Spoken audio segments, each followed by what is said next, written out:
Hello again, everybody.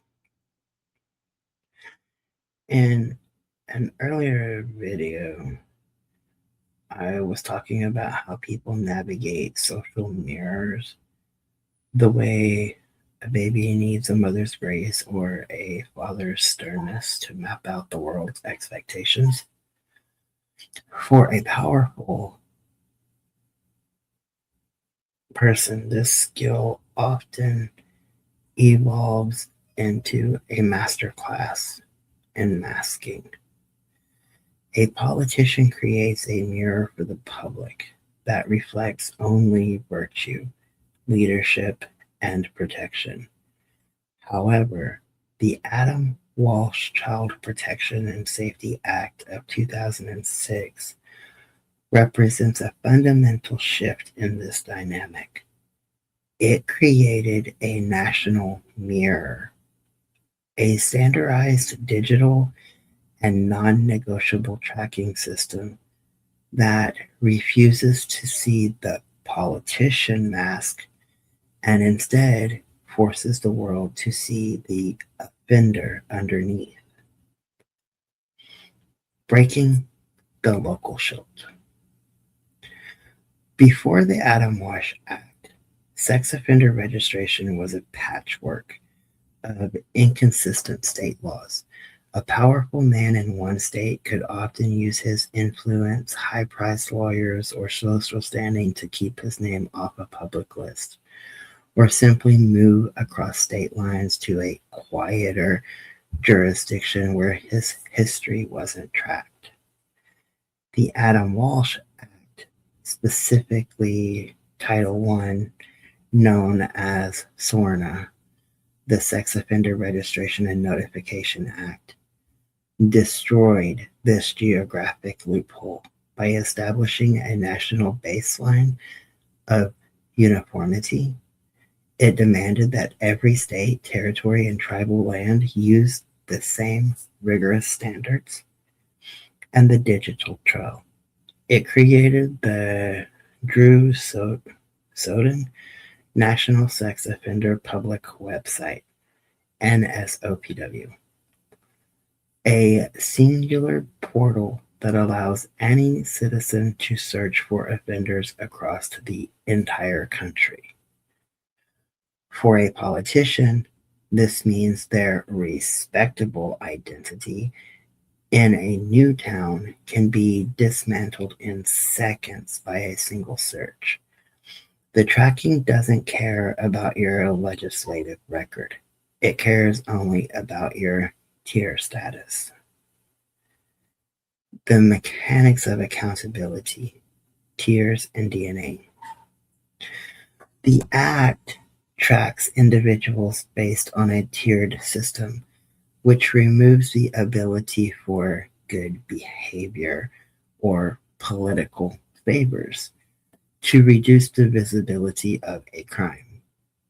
Tier 3, the lifetime mirror.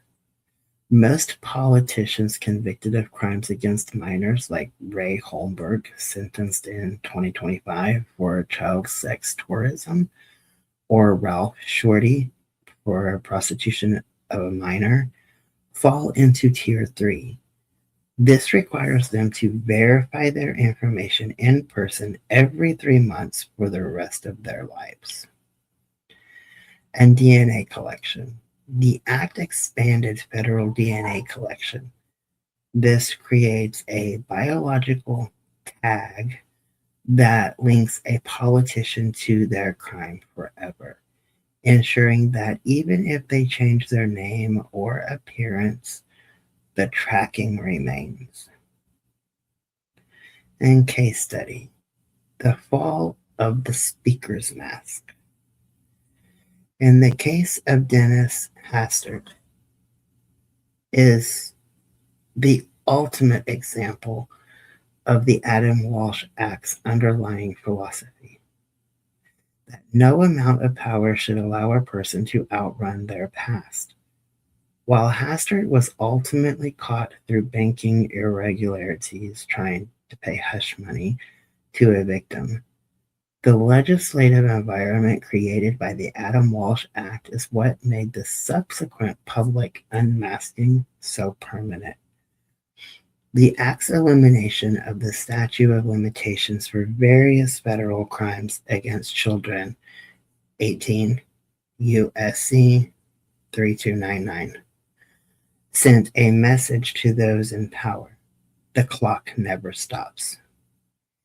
Even though Hastard's physical abuse occurred decades prior, the modern tracking and reporting standards ensured that once the hush money surfaced, there was no legal or social safe harbor left for him. The internal cost of permanent visibility.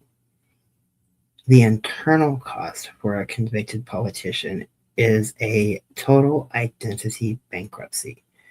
In our previous videos and stuff that we've had going on in this series, I have discussed how we learn to meet expectations to feel belonging. For a politician, belonging is their career. It is their currency. When the Adam Walsh Act places a public official on a national registry, it performs a forced unmasking. The loss of the protective persona. They can no longer play the father of the state or the protector of children. The vigilant shift.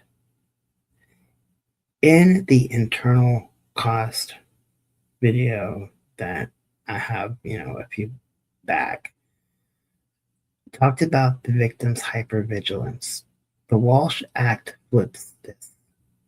Now the offender must be hypervigilant, reporting every change of address, every internet identifier, email, social media handles, etc., and every vehicle that they own. And the social death. Because the tracking is public, the politician experiences a social death while still alive. Every time they are searched on the NSOPW, the National Mirror reflects back a version of themselves that they spent their entire life trying to suppress. The Adam Walsh Act is more than just a list of names. It is a technological and legal refusal to accept the social mask of the powerful. It recognizes that those who are best at reading expectations are often those best at hiding. By creating a standardized, permanent, and national digital trail, the Act ensured that the tracking of a person's crimes is more powerful than the influence of their office. And in the end, it reminds us that while we all learn to meet the world's expectations to survive, the law eventually expects the truth, and it has the tools to keep the truth in the light. Now, we just really need some judges that'll give them more than 30 days or, a couple of years of probation. But the next video that I'm going to drop is part 2 of this one. It's going to talk about the SMART office, the specific federal department that manages the tracking and, how they specifically handle high-profile federal offenders and stuff like that.